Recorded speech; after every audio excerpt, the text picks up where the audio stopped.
There are moments in every person's life when they face intense adversity. They're crucibles that forge who they become as individuals and as leaders. Now more than ever, we need leaders who are called to a higher standard, focused on leaving it better than they found it, and paying it forward to the next generations. Now, let's join Fire Chief Randy Brugman as he speaks with leaders from all walks of life, as he explores and learns from their personal journeys and the crucibles that have forged them into better leaders and better people.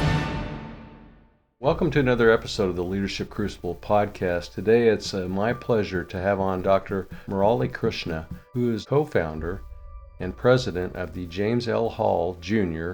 Center for Mind, Body, and Spirit, which is an educational organization.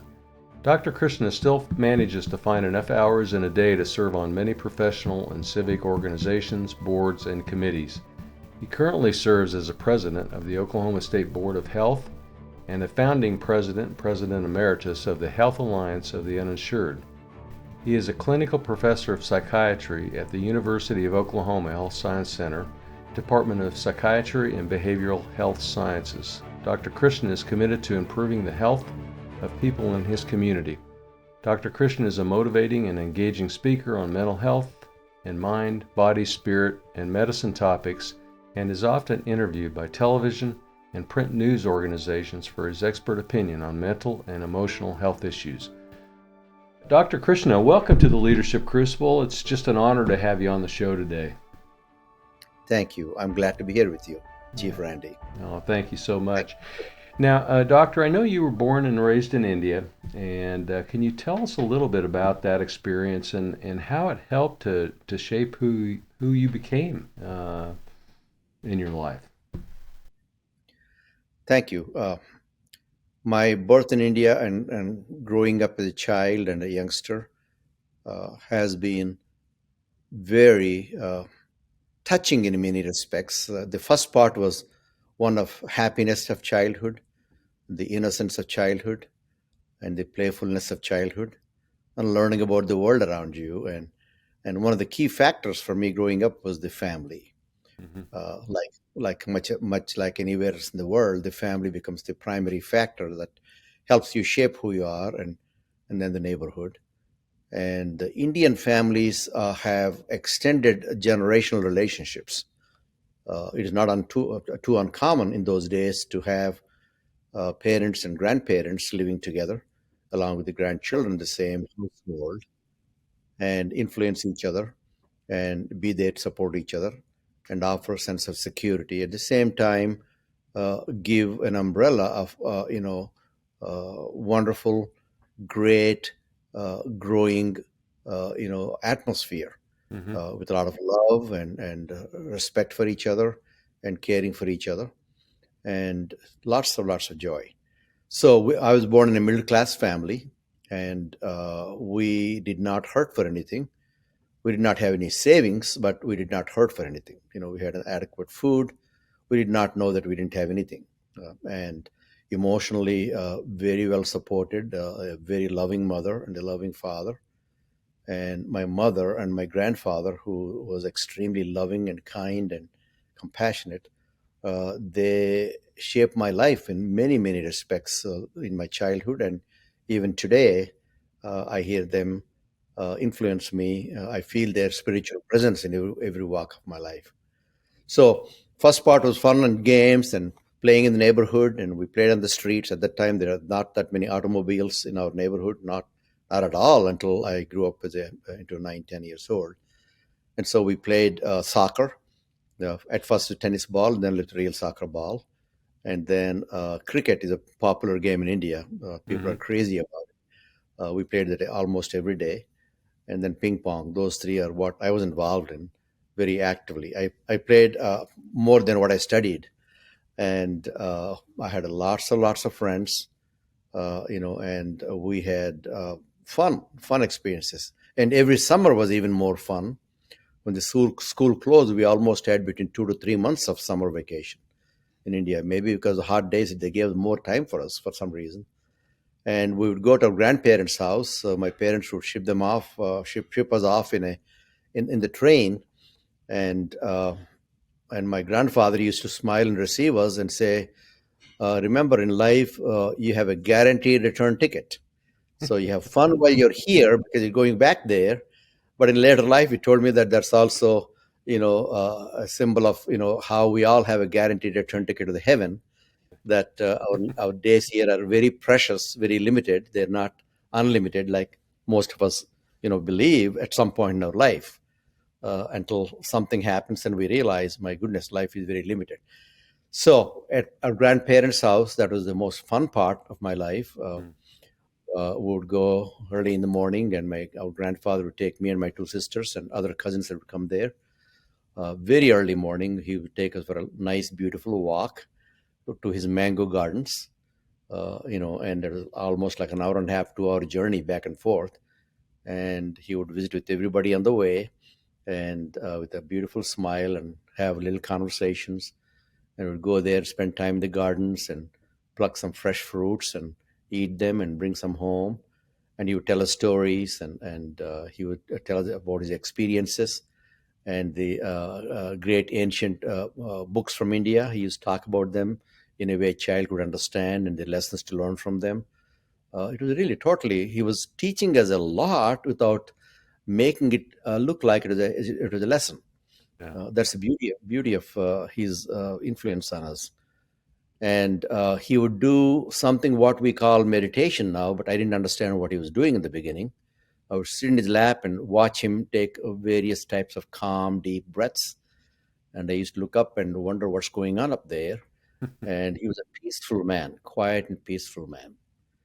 So my father worked for the government, and he would go off on roads and buildings projects throughout the state. So he was gone for the most part from home. He was a good provider, a great human being, a perfectionist, and everybody loved him. And he was strict, uncorruptible, very principled man. And so his bosses who want to, break the rules a little bit, yeah, and his subordinates, they all gang up together and they would transfer him to some other place. So every year, because a government job, every year he'd be transferred because the team there, was wanting to be corrupted, and he would not be. So would be shipped off to some other place. So every year I had to make new friends, a new school, and that in the beginning it was somewhat difficult, but then realized that there is some strength to it, that you learn to adapt to the new surroundings and environment. At the same time, we have a constancy of our grandfather and the grandmother in the summer vacations, and we had inner peace and love at home. And my mother was, really a fun-loving person. She taught us how to sing and how to read, and she would make us do our homework. As soon as we came back from home around 4 o'clock, she would wait for us at the front gate, and would give us a big hug, and immediately would give us homemade sweets, snacks, and also sweetened lemonade, homemade. And we drink them and eat them, and then she would make us sit down and do our homework first. And then after homework is finished, she would let us down the streets to play for the next 2 hours or 3 hours until it becomes dark. Our neighbors pretty soon used to realize that if they send their children to our home, they'll get a nice snack and a nice drink and a loving hug from our mother, and then they get their homework done. So they used to all send their kids to our home. So we used to have like a community happy place. Our whole home was the center of that. The last 5, 6 years of my school, we were at one place because my father found the right combination, and he was respected there for what his honesty, and he was loved there. So we were able to luckily spend the time there from 7th grade to the 12th grade. And by the way, in the recent trip, I met my 7th grade classmates back in India. We had a wonderful time reminiscing each other. I may send the photograph of that Yeah, also please. to you. And then when I was 9 years of age, that's when a major thing happened. That is, when we came back from school, I found that my mother was not there in the front gate. So I went inside and saw in the bedroom, we has just one bedroom house, and a small study. She was not there. She was there in the backyard. And the first time she was in bed, and she was staring into the space, and that is unusual for her because I've never seen her being sick. So that was for a few hours, and the next day it got worse. And the next week it got worse. And one day, that's distinctly I remember that day I came back from school. She was not in the bedroom. She was not in the front. And I went to the backyard. We had a little backyard, and she was setting herself on fire. Her little yellow sari was on fire, just caught fire. I was a little boy with a white shirt, much like what I'm wearing right now, fell all over her and put the fire out. She felt that she was being a burden to us with her, whatever is going on with her, because we couldn't understand, the doctors couldn't understand. It was 1950s, and the neighbors couldn't understand. Pretty soon they thought that she was possessed by an evil spirit. And so they ostracized our family. They stopped sending their children to our home, and not with bad intentions, but because of lack of knowledge, ignorance. And so she went through a lot of pain seeing what's going on, that we don't have the friends we had before. We don't have the laughter, the vibrancy at our home. And we exhausted all our funds. My father and we used to take her to different doctors from different towns to find the cure, which they did not have to give. And they would give bromides and other drugs, which will be very dangerous drugs to take right now to sedate her. And finally, one day she decided, she woke up very early in the morning, and I was following her. I couldn't sleep that night, and barely light is coming in the early morning dawn. And she would walk about approximately 1.5 to 2 miles from our home. There's a tributary of a river. She would go inside the river, and then I realized, I was calling mom, mom, come back. I realized she was going to drown herself. And I didn't know how to swim. I was a little short boy. So I screamed, mom, come back, come back. And she would look back at me and she'd proceed. And then finally I caught up to her. She was almost reaching the middle of the river, and that I was gasping for breath. I was short. And so I was gasping for breath. I could barely walk anymore. She realized I'm going to drown before her. So she came back and lifted me up, and she saved me from my own potential drowning, and then looked at me, and I said, Mom, let's go home. And she lifted me and held me, and both of us walked home with wet clothes. That was probably the most painful thing ever happened in my life. I felt lonely and without answers, and confused and worried and extremely sad, that my mother is going to leave the world. The potential is very high that she's going to find a way to leave the world. So that was probably the most touching point in my life, touched my heart and my soul at a deep level. And that changed the direction of my life from that day onwards.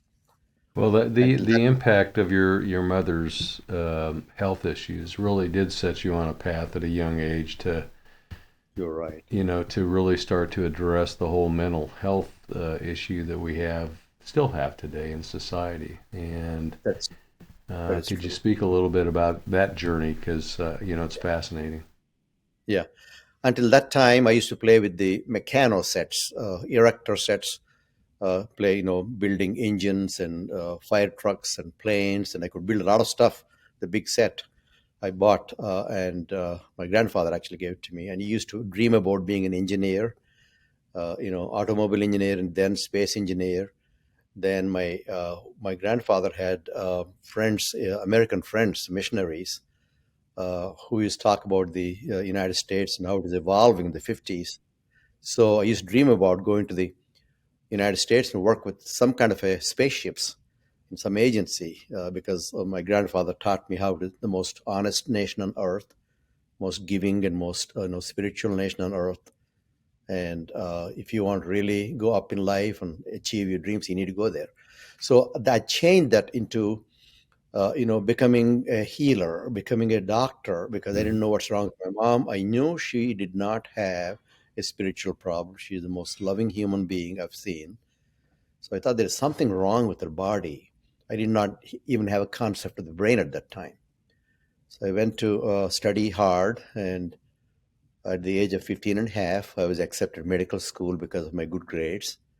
And I went to medical school, and the principal of the medical school, the dean, took some liking for me and my story, and he used to research about what's developing in the kind of illnesses my mom had. Hmm. He's the first one that told me she has a mental illness, and we don't know where they're coming from. It could be spiritual, it could be brain problem, it could be infection. They're trying to investigate. It's a total darkness right now. But these are some of the medicines that could be of help for your mom. So I used to take them from a family doctor, and he used to prescribe. So then I grew my journey, became a doctor, and then did family practice for a year. Very, very busy practice. I was good at that in doing minor surgeries and being with people, delivering babies. But I was not totally satisfied. Something is lacking in my heart. I'm not helping people like my mom. So I said, if I specialize in internal medicine, I might know more. So I specialized in internal medicine. Then I said I became an expert with blood pressures and cholesterols and diabetes, but that's not touching my mom's illness. That's when I realized it is really, I need to learn about brain. I explored and found that, I need to probably do specialty of the brain. And that led to my going to England. And by that time, I was already married, and I have 1-year-old child. So we went to England, and at a hospital called New Cross Hospital in Wolverhampton, did my residency, and became a chief resident there. And then I was selected to 5 different university programs in the United States, and we chose Oklahoma because the director of residency program called my wife on the phone when I was in London taking boards. And he was a Cuban immigrant neurosurgeon, kind, loving human being. He became a psychiatrist. And my wife was touched by his affection and his love, and said, "We're going to go there, Oklahoma, wherever it is." Much like what my mother and our family have been through, even though we are in the most modern country on earth, still there is stigma at that time in 1995, and even today we have that, to a lesser extent. So I said, I'm going to focus on that, see what can be done to educate people about what are these illnesses. These are brain diseases, for heaven's sake. These are not mental illnesses. They may have mental symptoms. Just like, when you have kidney symptoms, there are a kidney disease, there are certain symptoms come in the body, swelling of the feet, blood urea goes up, and your conscious awareness may, in the late stages may go down, and so many things happen until you become comatose. Similarly, in the brain disease comes out in various symptoms.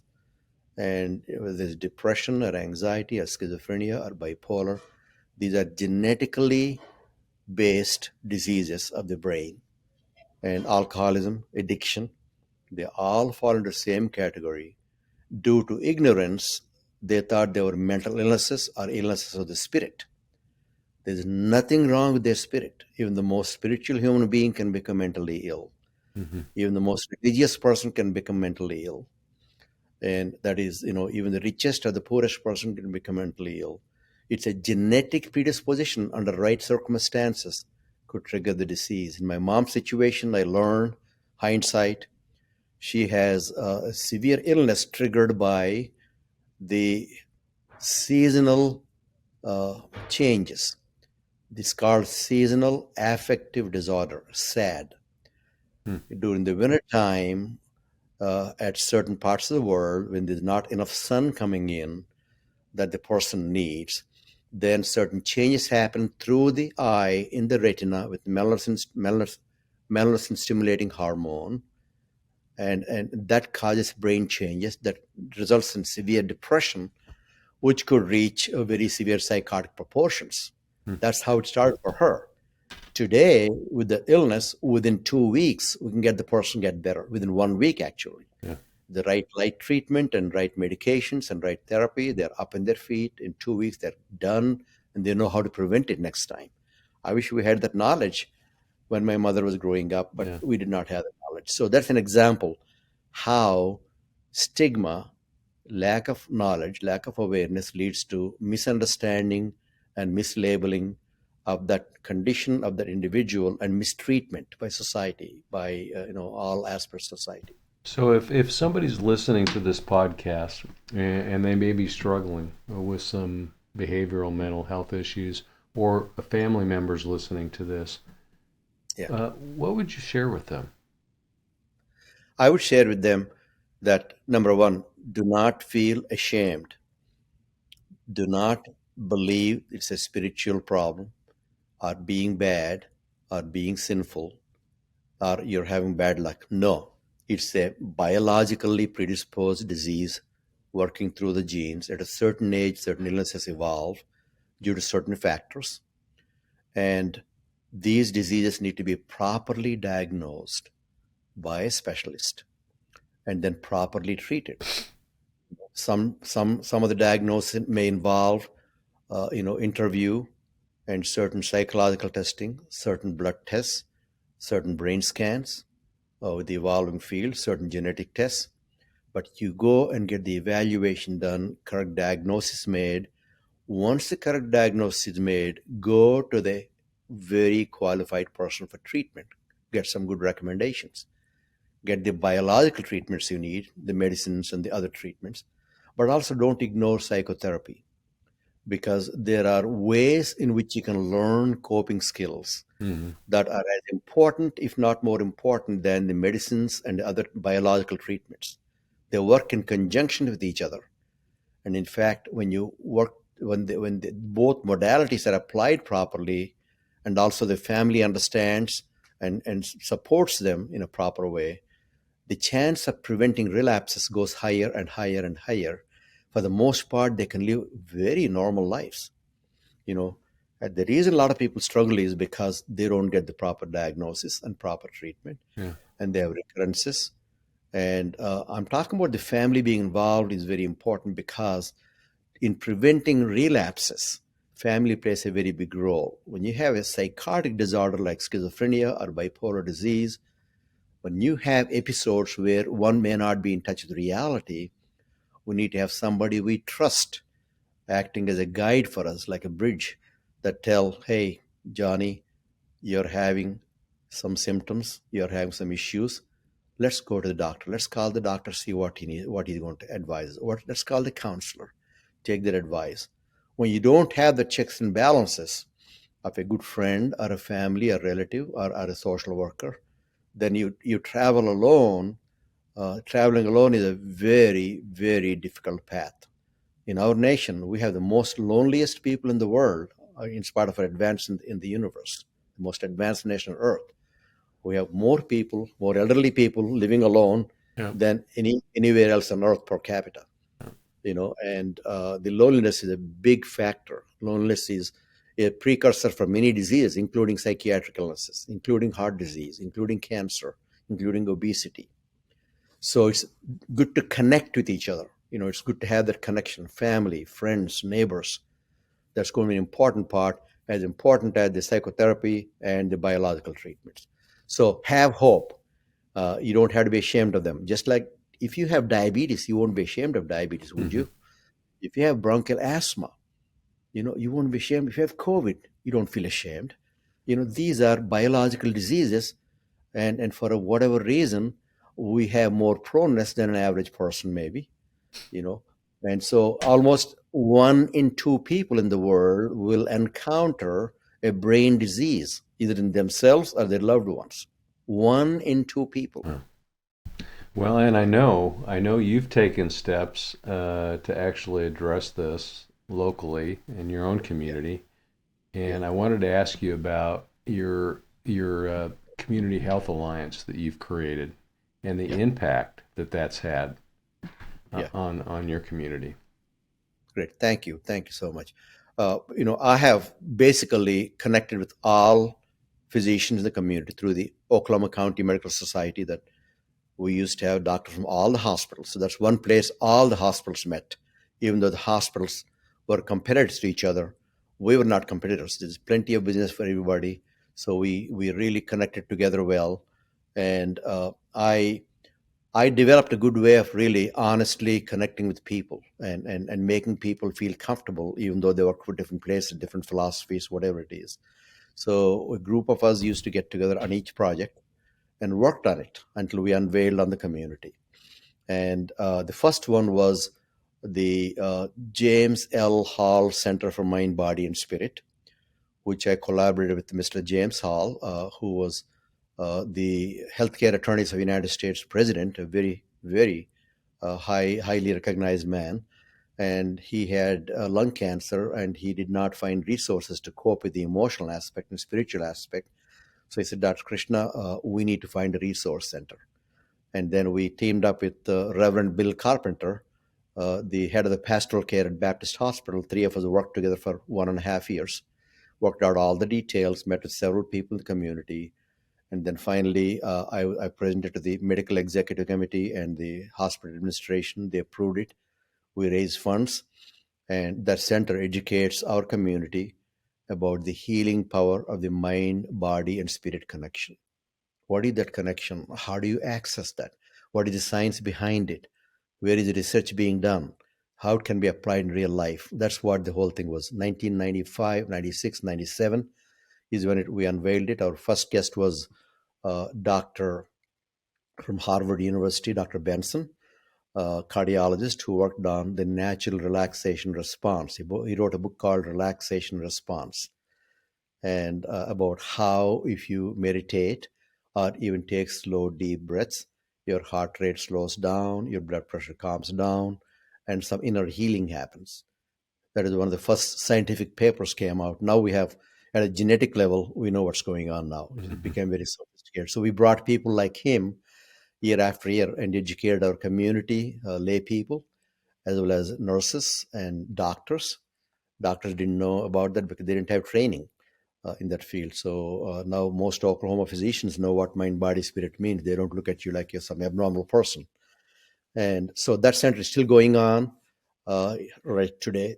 And we have, online, presentations and things like that going on today. And there is a staff director that's directing what's happening. We help local businesses and communities in teaching them the mind, body, and spirit skills. So the focus of the Community Health Alliance is really to educate the professional community in a way that they're looking at how to approach a mental health illness differently. Yeah, how to approach the behavioral issues, the mind issues, the brain issues, and the stress issues. The society is started stress. How do you de-stress? How do you activate your healing system so the stress doesn't get you health-wise? 70, 80% of the physical problems are precipitated by stress. So we have, extensive classes and online sessions and videos and other things available that we share. So that was it. That particular institution, James L. Hall Center for Mind, Body, and Spirit. The second project I've taken up on myself was the what turned out to be Health Alliance for the Uninsured. That is the alliance. The original idea came from me to the County Medical Society when they elected me as president back in 2005. During my first session with the executive committee, we are talking about what are our projects for the next 1 year. What do you want to do? Of course, they want less Medicare regulations and better liability protection. I said we'll do all those things, but what are we going to do for our community? For people that don't have the resource we have, you and I have, that we can give. So then that led to discussion about possibly helping uninsured. Oklahoma at that time has 18.5% of the people uninsured. You and I know where we go if you're hurting this evening, but almost 1 in 5 people in Oklahoma did not know where they're going to get their help. Yeah. They end up going to the emergency room, and they end up waiting there for hours and sometimes days, not getting the kind of care they need. That their illnesses are not emergency issues, but other issues that need attention, but because they didn't have any access to routine medical care. So then I called, as a president of the county medical, I called for a meeting of 45 of the top who is who in Oklahoma in healthcare. And it's called Health Summit. And I asked the co-chair to me was a lady from Daily Oklahoma newspaper, the editor. She had interest in this area, so I invited her. At first, we had 11 hospitals at that time. About 5 or 6 hospitals said, the president said they would come, but the other 5 or 6 said, we'll send you our VP of Community Connections, Community Affairs. I called them right back and said, Mr. President, I would like you to come. If you don't come, you won't have a seat here. Don't send your VP, because something major is happening for our community that you would be proud to be part of, and we need you. Plus, you will realize how good it is going to be for our people, for our community, and for your hospital too. Fortunately, they trusted me because I'm not just Dr. Krishna. I'm the county medical president, speaking for 1,300 doctors. So all the 11 showed up. And the dean of the medical school, and the dean of the nursing school, and the dean of the pharmacy school, and the governor's office, chief of staff. So we had everybody that needed to be there, and the health commissioner, mental health commissioner. So we had a 4.5-hour deep discussion of what the problem is, where we are, what's happening right now.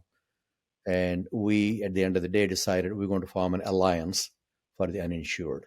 Well, you've created two great models of service delivery to the underserved that could be taken in every state, and actually could be a national model if we could get all of our politicians to agree on something. But what an impact that you've made, and so thankful for your vision of what you had many years ago about impacting the underserved. Thank you, Randy. I appreciate that. It's my joy and pleasure and my journey, because one of the experiences I had with my mother was, we need to take care of people that are not understood well by others, or that do not have access to proper care. And that's what I took from her. And I think the lesson she taught me without her truly teaching by experience was that, if you can connect with the pain of others, magic happens, and I think that's what I learned from her. Connecting with her pain, helped me to connect with other people's pain to the point that propelled me to want to do something for them, to help their lives better, because we are really blessed with so many gifts in life. The life itself is a gift, huge gift. If you look at the eye, any part of the body, look at the eye. In the retina, there are 11 layers of cells, different types of cells, rods and cones, and some are squarish, some are circular, some have little filaments. All the 11 layers are arranged exactly the same way when you and I are born, and every one of these billions of people are born. Even if a few layers are misplaced, we'd all be blind. Yeah. Somebody's arranging these things properly in such an accurate way that most of us, for the most of the time, we are healthy and able to do things with our, vision, with our hearing, with our hands, with our legs, and with our, mental vision, and what we say and how to influence people. Those are the gifts that are given to us free of charge, without any asking, without any conditions. So he left to us figure out, do we deserve it, or why do we deserve it, or what is the reason why this equipment was given to us, to be able to see the world and hear the world and connect with the world and be part of the world. So that leads to the question of, what is the meaning of this? What's the meaning of these beautiful gifts of life given to us? And that gives an element of creating a sense of purpose. Then, for that purpose, any human being, if you sit down, look at your own life, your meaning will come through, and the purpose will become clearer, because each person's journey has the answers in themselves. We don't have to look and ask for somebody, Chief Randy, what do you think I should do with the rest of my life? I should be looking at my own life and find out what are the messages I'm hearing. And if you just look for them and hear them, they will show up. That's really great advice to give to the next generation as they kind of move forward to make a difference in their own life journey. So I think that's a really, really great perspective. It's really not about us. It's really about impacting other people. You're right. Yeah, and how you can do that so many different ways, and I mean, you've been a great example of that. But my last question for you today is kind of the takeaways, if you will. What would you share with our audience about kind of as you look to the next generation of leaderships? What would you leave with them today that would help make them a better leader or a better person? What could you share with them? Be authentic. You don't have to pretend like we're somebody else. Be authentic in your voice, in your thinking, in your behavior, in your interactions, and honestly look at your own life and find what challenges have you had and how you find solutions. What strengths have you gained? And similarly, what challenges people around you are having, your community, your family, your neighborhood, your state, your nation, and your world. And how can you take a small part in that evolution of a better world? And you can do a lot more than what you can think. Yeah. Because you're a ball of energy, and we need to unleash that ball of energy. A little atom splitting could supply electricity for 500,000 homes. We have so many of those atoms within ourselves that that atom of motivation and drive to create something new and align with others, and find like-minded people, find the good causes to make a difference in the world, and cross all the barriers. There are too many divisions in modern day of Facebook and modern day of this electronic communication. Like-minded people are communicating like-minded thoughts, but also use it to your advantage, not to just promote an ideology that will divide you with somebody else, but how can we connect with other ideologies, and how can we find a common ground? Because we have a common heritage. Genes are alike. 99.9999% of our genes are exactly alike. So there's no differences of, all the differences that we give are very temporary and artificial. Find that common ground and reach out and see what you can do to make a difference. I wish I have 40, 50 years of young life that I could, do some other things, and you can do them. You can find the time and the energy. It'll be so fulfilling journey. And then also the other advice I give, the very strong advice is, don't let that be egocentric journey to promote one's own name or ideology or photograph. We are just a drops in the ocean, will pass with time. Instead, put all our energy in how this could impact other human beings. The last prayer I have, which I will share with you, the last word in my last sentence, actually, in my book, I want to read. I have been blessed with gifts in my life. I've turned tragedy to triumph. I made a deliberate choice to heal, be whole, and live vibrantly. I will continue to fight to raise the level of awareness of disease of the brain. And most of all, please, God, use me up before you take me. That's great advice right there. You make a difference, a little bit of a difference each and every day. You create a great legacy. And you create partnerships along the way that really make a difference in not only your own life, but in the life and the lives of your community members. And you've been a great example of that. And so we thank you so much for not only coming on the show, but just the impact that you've had on so many people's lives during your career, and you're still doing it. And so we look forward to Thank you, Randy. We look forward to having you on again in the future, and many blessings to you, and thanks for what you're doing. It's my pleasure. It's my honor to be with you, Chief Randy, and thank you for all the good work you're doing.